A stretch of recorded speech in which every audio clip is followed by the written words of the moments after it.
Recientemente, con la epidemia de COVID, nos encontramos los clínicos con dificultades para tomar decisiones, puesto que dejar un paciente hospitalizado o mandarlo a casa tiene implicaciones muy diversas o muy diferentes al respecto de la epidemiología y de, por ejemplo, el aislamiento que tenga que tener o los cuidados familiares.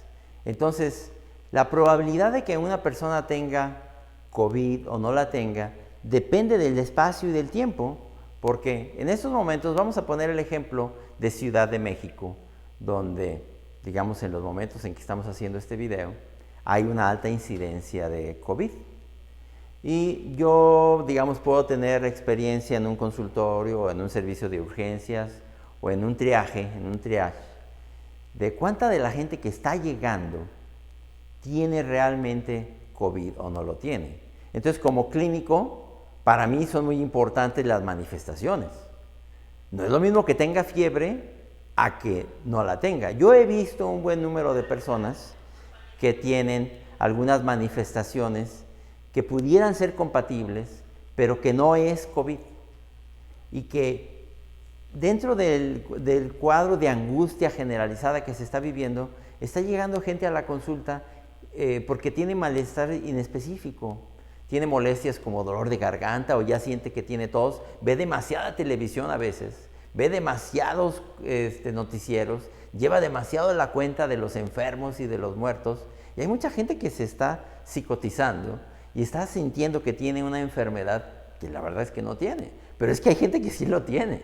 Entonces, yo como clínico creo que es muy importante algunas cuestiones objetivas, por ejemplo, la presencia de fiebre, pues eso no puede ser psicológico, no puede ser una manifestación de angustia. El que tenga fiebre ya tiene un valor mucho más alto.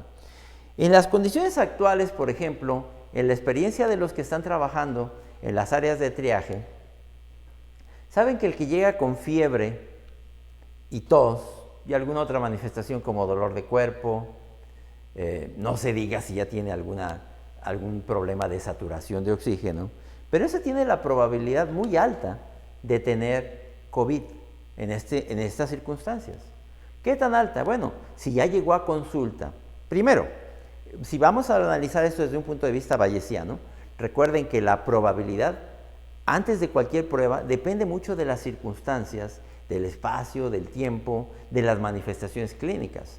Entonces, si yo estoy viendo un paciente que vive en Ciudad de México, donde en estos momentos hay alta incidencia de COVID, pero además tiene fiebre, pero además tiene tos, y además de todo eso ya llegó a consulta, ya fue al consultorio, creo que en la experiencia de los que están trabajando en estos momentos en las áreas de consulta o de triaje, ese paciente tiene una probabilidad alta de tener COVID.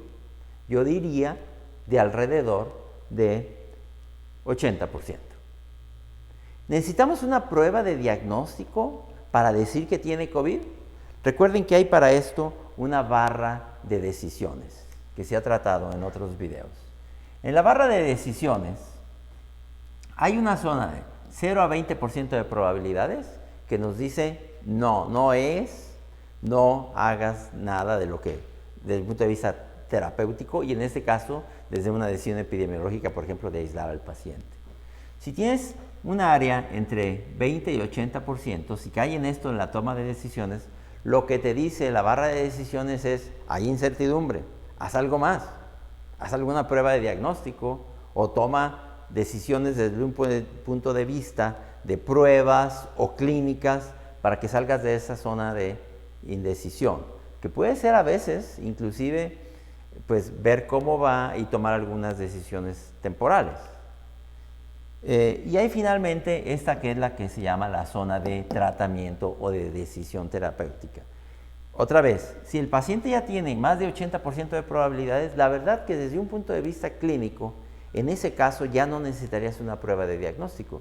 Y creo que eso se sostiene con lo que se está viendo actualmente en ciudades donde hay una alta incidencia de COVID, como por ejemplo Nueva York, algunas zonas de California, todavía áreas de Italia, España, y en este mismo momento Ciudad de México, por ejemplo, y algunas otras ciudades de México. Si te llega alguien con fiebre, con tos, con malestar, la probabilidad de COVID es probablemente de 80%. Si tú descartas otras cosas clínicamente, desde luego, si tiene ardor para orinar y orina turbia, no, bueno, pues a lo mejor ya no está tan clara ahí la cosa. Estamos hablando del cuadro típico en donde ya clínicamente no necesitas realmente un estudio.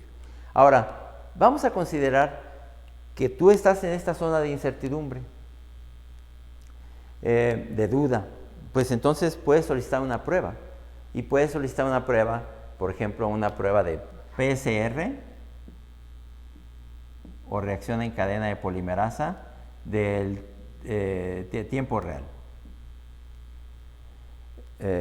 Esa prueba no es perfecta. Saben que se toma a través de la nariz, generalmente en la consulta externa, en los pacientes que ocurren en la consulta, y tiene una sensibilidad que es alrededor del 70%. No es perfecta. Es perfecta casi en lo que respecta a la especificidad, donde la especificidad es de 1 o 100%. Recuerden que en el análisis bayesiano tenemos lo que se conoce como el LR positivo, que aplica cuando la prueba es positiva, y este es igual a la sensibilidad dividido entre 1 menos la especificidad. 1 menos la especificidad. El LR positivo entonces de la prueba es razonablemente bueno, pero no es perfecto. En este caso sería 0.7. En el caso de que salga el LR positivo, perdón, que es muy bueno, como la especificidad es del 100%, es sobre 0, y en este caso, si la prueba es positiva, la probabilidad de enfermedad es prácticamente infinita. O sea, es una prueba que cuando sale positiva, puesto que tiene una especificidad del 100%, independientemente de la sensibilidad, la probabilidad de enfermedad es prácticamente ya del 100%. O sea, si te sale positiva, el paciente tiene la enfermedad a pesar de que se encuentre en cualquier punto de la barra de diagnóstico. A pesar de, si ustedes lo analizan, ahorita platicamos en este que es el nomograma de Fagan, en cualquier punto una prueba positiva te va a llevar prácticamente a infinito porque es una especificidad del 100%. Pero vamos a suponer que la prueba es negativa. Entonces se aplica lo que se llama el LR negativo, que esto es igual a 1 menos la sensibilidad sobre la especificidad. 1 menos sensibilidad, en este caso, es 0.3, puesto que la sensibilidad es del 70%, y la especificidad, como es del 100%, es 1, entonces el LR negativo es de 0.3. ¿Cómo se interpreta eso? Bueno, hay que considerar entonces esto en conjunto con lo que hemos calculado inclusive, pero si el cálculo pueda resultar intimidante o pueda resultar laborioso, existe esta herramienta que se usa muy comúnmente, que es el nomograma de Fagan o de Fagan, ¿verdad?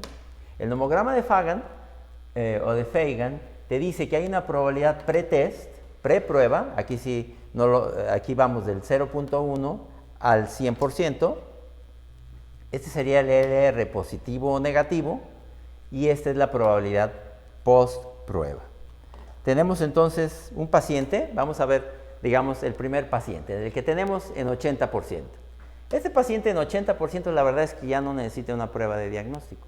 Se le solicita más por fines epidemiológicos o para que las autoridades de salud lleven sus cuentas, pero tú clínicamente ya no necesitas una prueba. Sin embargo, vamos a decir que con un LR positivo, en ese caso, tenías tú una probabilidad preprueba de 80, como el LR positivo es muy bueno, prácticamente te va a llevar a la probabilidad post-prueba, infinita.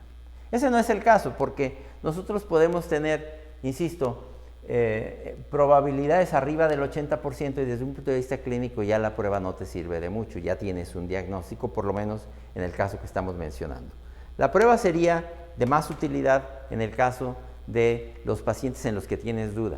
Aquí estamos mencionando un paciente que llega, vamos a hablar de un segundo caso.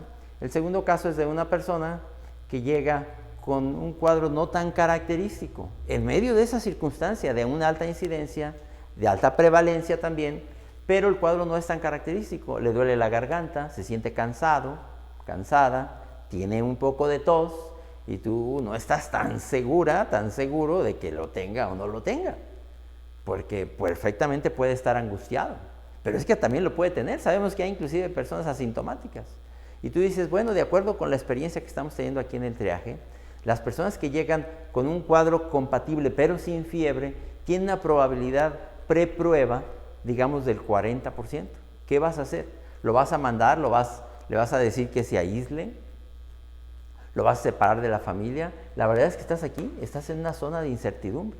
Ahí es donde la prueba puede tener una utilidad. Mientras tengas el resultado, pues le dices que se va a separar de la familia o que va a tener precauciones, pero tú mandas a hacer la prueba y vas a tener el resultado, idealmente, yo sé que eso no siempre ocurre así, en 24 o 48 horas. Y en este caso, toda vez que el LR positivo es infinito, si la prueba sale positiva, no hay duda, tiene COVID.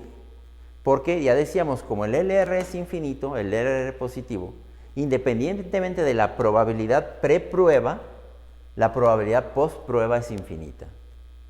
Quiere decir que si a alguien completamente asintomático le hacen la prueba, esa persona antes de la prueba tenía una probabilidad muy baja, digamos 1%. Pero es que la prueba tiene un LR positivo infinito. Si la prueba sale positiva, aunque estuviera asintomático, tiene el virus, por lo menos está infectado con el virus SARS coronavirus número 2. Estamos hablando entonces del otro caso en el que al 40% de probabilidad preprueba le haces una prueba, ya dijimos es positiva, no hay duda, tiene la enfermedad. Pero ¿qué pasa si es negativa? ¿A dónde te va a llevar? Se puede hacer el cálculo fácilmente, pero también puedes usar el nomograma de Fagan. Tienes un 40%, aquí está el 40%, con un LR negativo de 0.3, ¿a dónde te va a llevar? Más o menos del 40 al 0.3 te va a llevar aproximadamente al 15%. O sea, estabas aquí y te va a bajar para acá. Y lo que te va a decir es, pues, para todos los fines prácticos, esa persona no tiene el virus COVID. Busca otra explicación, probablemente angustia, probablemente, no sé, otra enfermedad, pero no tiene COVID, no lo aísles. Si tiene que hacer, no lo separes de la familia. Puede fallar, sí, pero la probabilidad es poca. En tu diagrama de decisiones, en tu barra de decisiones, estás aquí, donde dice no lo tiene, no parece tenerlo, y ya con eso puedes tomar una decisión. Creo que esto es, en este momento, paradigmático de lo que está ocurriendo. Vamos a suponer que estos mismísimos pacientes los colocamos en enero, en enero, cuando prácticamente no había COVID en México, o en febrero, donde había muy poquitos. Las probabilidades cambiarían totalmente. Probablemente en febrero el que tuviera fiebre y tos más bien lo que tenía era influenza. A lo que voy es que las pruebas de laboratorio se tienen que interpretar en un contexto. Y ese contexto cambia en el espacio, en el tiempo, cambia con las probabilidades preprueba. Y creo que esto nos señala muy claramente cómo el análisis bayesiano te cambia las probabilidades y lo podemos calcular fácilmente, como lo hemos hecho a mano, o con este que es el nomograma de Fagan o de Fagan. Muchas gracias.